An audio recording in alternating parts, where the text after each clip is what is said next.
Hello，大家好，歡迎大家嚟到共融對話室。今日嘅主題係霸凌。根據國際學術同埋法律嘅共識，霸凌 （bullying） 係指個人或者群體長期反覆咁對他人實施一啲有傷害性、有敵意性嘅行為，而且雙方存在明顯嘅權力或者力量嘅不對等，而導致受害者難以自我防禦。咁喺霸凌嘅事件中，我哋通常會見到三個角色，分別係霸凌者、被霸凌者同埋旁觀者。霸凌者就係主動發起或者參與傷害嘅人，而被霸凌者就係遭受攻擊嘅目標，而被旁觀者就係目睹事件但係未直接參與嘅人。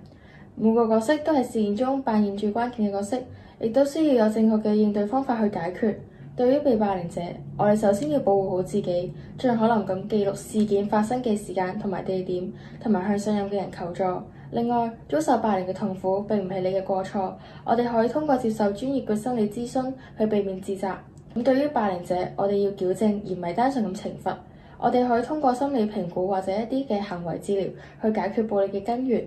對於旁觀者，我哋需要培養同理心同埋道德勇氣，學習點樣去安全介入，例如通知老師或者通知信任嘅人。同時亦都要堅決抵制傳播霸凌嘅內容，避免受害者受到二次嘅傷害。減少霸凌唔係一個人嘅責任，而係需要霸凌者、被霸凌者同埋旁觀者嘅共同行動。你嘅每一句鼓勵嘅話語，每一嘅真誠嘅幫助，都可以減少霸凌嘅發生。言語上或者行為上嘅霸凌，即係一群人咁樣，跟住咧就用言語霸凌一個人咯。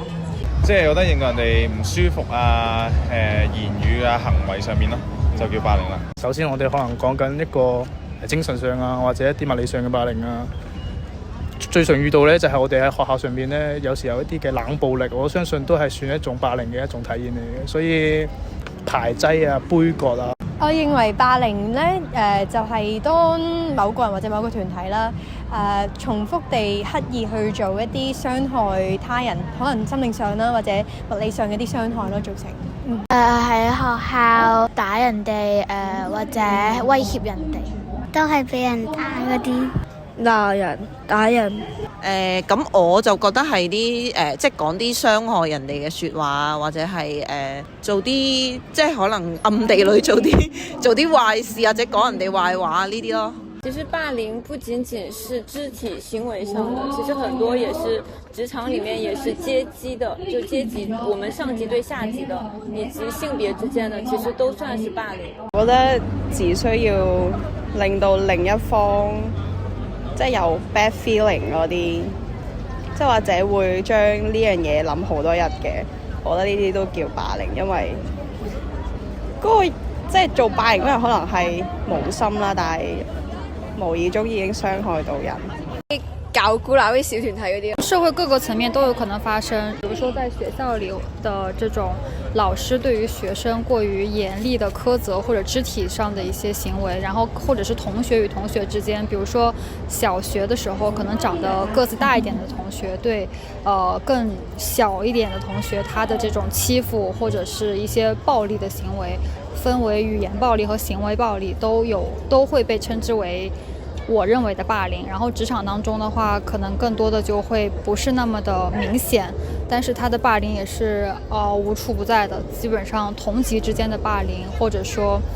上級對下級的霸凌，哪怕是家境富裕的人對於家境比較一般的同學的霸凌，不懷好意咁樣去欺負人啦，忽視人啦，或者係惡意用言語攻擊。霸凌其實有分好多種嘅，即係可能有一啲身體上嘅霸凌啦，或者語言上嘅霸凌啦，即係呢啲都稱為霸凌咯。霸凌就可能係一啲難對待啦，或者可能係一啲言語同人哋細細聲去講嘢啊之類唔講人聽，或者係背後咁樣對人哋去講啲壞話之類，就屬於霸凌，或者做啲嘅小動作啦。很刺格到打。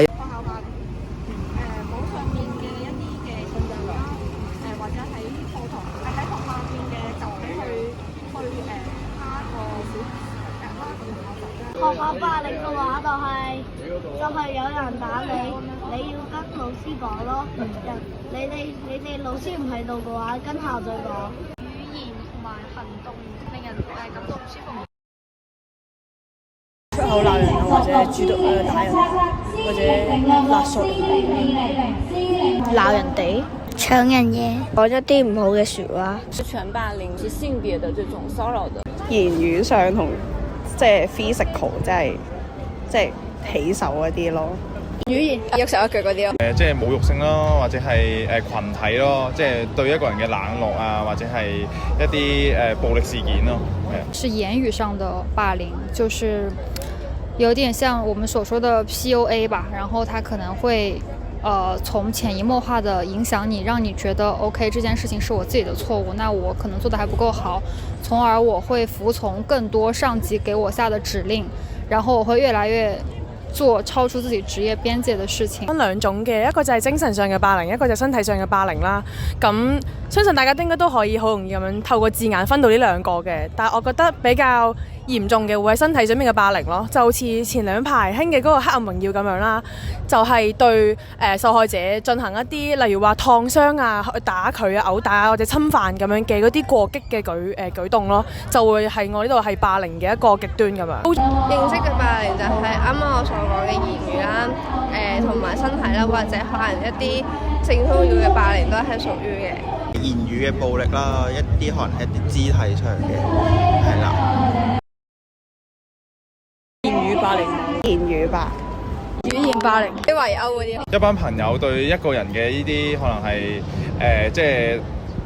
睇低佢啊，或者係成日攞佢嚟做一個叫做係擋箭牌嗰啲，我覺得係我身邊最多係咯。咁啊，我都有朋友試過。更多的是發生在可能級別高的人對於級別低的人，比如說超越工作時間，會讓他們做一些自己工作職責之外的一些內容，比如說可能是幫助老闆去安排他私人的行程啊，然後或者去完成一些比如訂演唱會的門票啊，就是會有這種情況發生。但是其實作為我們相對來說級別比較低的人，很難 say no。中的這種暴力行為的霸凌，不同性別之間的霸凌，性騷擾，我自己也經歷過。就從小的時候，可能男生就會對女生出言不遜，或者說去調侃你一些，比如說生理發育期的時候的一些身體的變化也好，還是說一些女生的不同的地方也好，他會去做一個調侃和一些戲謔的行為。我覺得性騷擾在職場中也非常的常見，就男生對女生，或者說甲方對乙方，然後都會有這種行為。通常來說，我覺得男性，當然性騷擾不分說是男性對女性還是女性對男性啊，但更多的可能因為我是女性的原因，我會感覺到男生對女生的這個方向會更多。時期男同學之間互相排斥。講對方壞話咁樣，我見到嘅就係咁樣咯，即係未有上升到去打交啊。霸凌事件通常都喺身體上或者係一啲語言上邊咯，可能會用一啲唔係幾好聽嘅説話去攻擊嗰個人啦，或者係身體啦，身體就係會用一啲物品去攻擊佢啦，係咯，跟住之後令到佢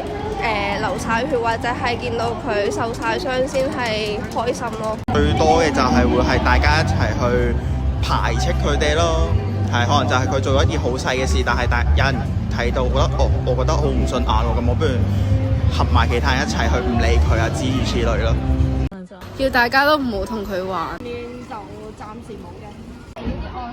行下或者整下人哋。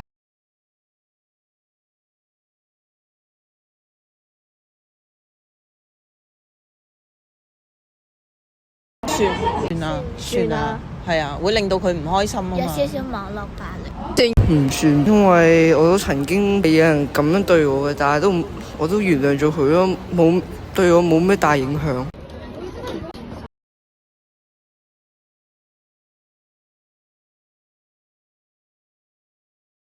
覺得算嘅，係啦。是屬於霸凌。屬於。咁首先要睇下呢個同事佢本身自己做嘅嘢係咪真係咁不濟咯？即係如果佢自己做事真係有問題，咁就唔可以歸咎係霸凌咯。咁但係佢個經理咁樣做都唔啱嘅，即係可能有嗰種帶住其他同事去一齊聲討佢咁嘅意味咯。即係我覺得可以用啲更好嘅方法去同佢溝通佢工作上嘅呢一個不良嘅情況咯。覺得無論張先生做嘅嘢係話好啊或者唔好，呢個新嚟嘅經理嘅做法都會有啲似係嗰種精神上面嘅冷嘲熱諷嘅嗰種感覺咯，會俾人嘅感官非常之唔好受啦。咁我相信佢啲同事肯定都係會覺得唔舒服嘅。鄧張先生，如果係呢種情況嘅話，我覺得真係就算係一個職場上面嘅欺凌㗎啦，帶頭孤立其他人，跟住再帶佢，跟住再講埋壞話喎，咁其實都已經算係一種欺凌。視乎翻張先生自己本人有冇問題，即係我覺得如果本身張先生係有呢一個問題嘅話，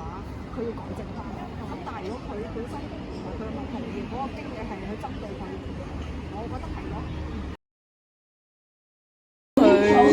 我帶佢去揾嗰啲社工啊，或者老師之外，去幫佢。同老師或者家長講。係咯，學校有嗰啲即係駐校嗰啲輔導員啊，或者係嗰啲輔導老師啊嗰啲咁樣咯，咁可以即係話俾佢聽有件咁嘅事咁樣，就等佢哋即係睇下有咩方法可以處理佢嘅情緒啊咁樣咯。公司的一些部門去反映。看看這種行為能不能得以改善。那最更多的是說，看看是張先生真的不勝任這份工作，還是說老闆對他有一些過分的要求，要對這個行為做一個區分。首先我會先了解咗，即係因為始終我係佢嘅同事啦，但係我會先了解下阿張先生個狀況先，咁之後即係摸清楚成件事嘅來龍去脈之後呢。我覺得即係要作為去及上司係一件好難嘅事，但係即係唔係個個都做到啦。但係以我嘅性格，我應該係都會婉轉地去揾經理講一講嘅。咁阿生講會尋求更高職位，可能呢個老闆啊嘅求助，或者係覺得要利用團體力量去做發聲咯。自己一個嘅能力都係比較偏弱嘅，係咁。先跟張先生進行一定的溝通，然後我希望能看到他目前的處境以及他的想法，然後詢問是否有什麼我能幫到他的地方，並且遵從他的意願的情況下，盡可能的去向更上級反饋，或者是跟公司的其他領導或者 HR 部門去舉報這種行為。佢如果係佢工作上遇到困難，咁我就會喺工作上面協助佢啦。咁但係如果其實佢工作本質係冇問題嘅，佢只係無緣無故受到佢個新經理嘅一啲排斥啦，咁我覺得可能我就會同佢成為好朋友咯。有陣時可以同佢食下飯啊，傾下心啊，咁樣去同佢即係解開佢嘅心結咯。希望可以安慰到佢，因為即係經理呢啲嘢就點講啊，官大一職壓死人嘅，有陣時都比較難做一個好強烈嘅反抗。我哋只可以即係互相去保護對方咯，去盡量做好一個可以做嘅職責咯，咁樣。同老師講咯，其實我哋有時候都可以去為佢發聲嘅，因為畢竟受害者會覺得唔會有人幫佢，但係其實我哋旁觀者其實都可以幫下佢嘅，唔單止係即係睇咯，其實為佢發聲係一件幫助佢嘅事咯。咁樣我可能都會揾身邊嘅同事去講下呢個行為啦，咁可能都會再同上司睇下可唔可以有一個正面嘅對話啦，睇下會唔會我哋去一齊改善呢個行為啦。會同屋企人或者老師講，揾社工姐姐哥哥。鼓勵佢去揾老師，因為我唔係好想參與入中間人咯。我自己本身個性格係比較直嘅，我應該會出聲嘅。即係睇性格咯，其實人出唔出聲有時唔係話佢自己本身係蛇龜或者乜嘢，佢性格問題咯。如果比較直率嘅人咧，或者係你可能都會出聲咯。但係唔出聲嘅人唔代表佢係唔好嘅，佢可能係個性格比較內斂，唔出聲。最多叫老師，唔好即係話佢嘅同學唔去咯。